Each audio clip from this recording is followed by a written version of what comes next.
ഹർഷൻ. അതെ, ഹർഷൻ തന്നെ. എന്റെ മുഖം അപ്പൊ നീ മറന്നിട്ടില്ല അല്ലേ? മറന്നത് നിങ്ങളല്ലേ? നിങ്ങളെ വിശ്വസിച്ച് എന്റെ സ്വന്തക്കാരെയും ബന്ധുക്കളെയും വിട്ട് ഇറങ്ങി വന്ന എന്നെയല്ലേ നിങ്ങൾ ചതിച്ചത്? വിവാഹം കഴിച്ച് സുഖമായി ജീവിച്ചപ്പോ എപ്പോഴെങ്കിലും നിങ്ങൾ എന്നെ ഒന്ന് ഓർത്തു? എന്നിട്ടിപ്പോ എനിക്കൊരു നല്ല ജീവിതം ഉണ്ടായപ്പോ അത് നശിപ്പിക്കാൻ വന്നിരിക്കുകയാണല്ലേ? അതും ആ ശാലിനിയെ കൂട്ടുപിടിച്ച്. നിങ്ങൾക്കറിയോ, എന്റെ നാശം കാണാൻ നടക്കുന്നവളാ ആ ശാലിനി. എന്നെ ചതിച്ചതും പോരാഞ്ഞിട്ട് അവളെയും കൂട്ടുപിടിച്ച് എന്നെ വീണ്ടും ദ്രോഹിക്കാനാണോ നിങ്ങൾ വന്നിരിക്കുന്നേ? ഞാൻ എന്ത് ദ്രോഹമാ കാർത്തിക നിന്നോട് ചെയ്തത്? നിന്നെ തിരക്കി നാട് മുഴുവൻ നടന്നതോ?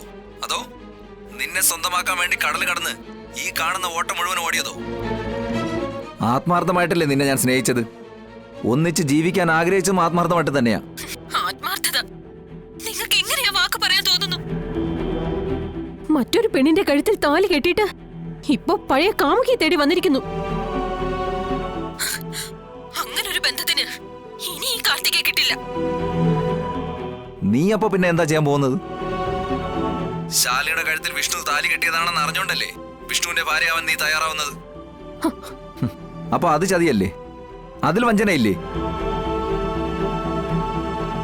ഞാൻ ഇന്നും എന്നും ഒരാളെ മാത്രമേ സ്നേഹിച്ചിട്ടുള്ളൂ. അത് കാർത്തിക എന്ന നിന്നെ മാത്രമാണ്. കടല് കടന്ന് വന്നതും നിന്നെ സ്വന്തമാക്കാൻ വേണ്ടി മാത്രമാ. ഹർഷൻ ഒരു വാക്കേ ഉള്ളൂ. അതുപോലെ തന്നെ ഹർഷനെ സ്നേഹിക്കാനും ഈ ഭൂമി മലയാളത്തിൽ നീ മാത്രമേ ഉള്ളൂ എന്ന് ഇപ്പോഴും ഞാൻ വിശ്വസിക്കുന്നു. കാരണം എന്റെ മനസ്സിൽ മറ്റൊരു പെണ്ണില്ല. അപ്പോ എനിക്ക് കിട്ടിയ ഫോട്ടോസ് അത് ഫേക്കാണ് കാർത്തികേ. നിന്നെ ആരോ തെറ്റിദ്ധരിപ്പിച്ചതാണ്. കാർത്തികേ, എല്ലാം മധുശ്രീയുടെ കളിയായിരുന്നു. ഹർഷന്റെ ഫോട്ടോയും വേറെ ഏതോ പെൺകുട്ടിയുടെ ഫോട്ടോയും ചേർത്ത് കല്യാണ ഫോട്ടോ ഉണ്ടാക്കിയത് മധുശ്രീയുടെ ബുദ്ധിയാ. ഈ കല്യാണം നടക്കേണ്ടത് അവളുടെ ആവശ്യ.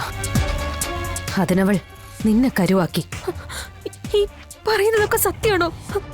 അപ്പോ ഹർഷനോട് ഞാൻ ചെയ്തത് വലിയ ദ്രോഹമായി പോയി കാർത്തികേ.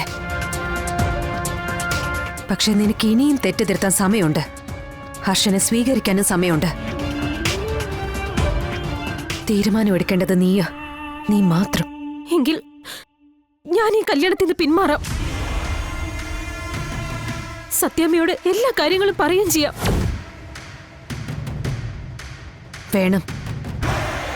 നോക്ക്, നിന്നെ മാത്രം സ്നേഹിക്കുന്നവനാണ് ഹർഷൻ. അത് ഹർഷന്റെ വാക്കുകളിൽ നിറഞ്ഞു നിൽക്കുന്നുമുണ്ട്. നമ്മളെ സ്നേഹിക്കുന്നവർക്കൊപ്പമാണ് കാർത്തിക നമ്മൾ ജീവിക്കേണ്ടത്. നിനക്ക് ചേരുന്നത് ഹർഷൻ തന്നെയാ. ഞാൻ ഹർഷനെയും കൂട്ടി ഉടനെ എത്തും. അതുവരെ നീ എങ്ങനെയെങ്കിലും പിടിച്ചു നിൽക്കണം, ഏത് വിധേനയും. നമുക്ക് എത്രയും പെട്ടെന്ന് അവിടെ എത്തണം. ഈശ്വര, അപ്പൊ ഇത്രയും കാലം ഞാൻ ചിന്തിച്ചത്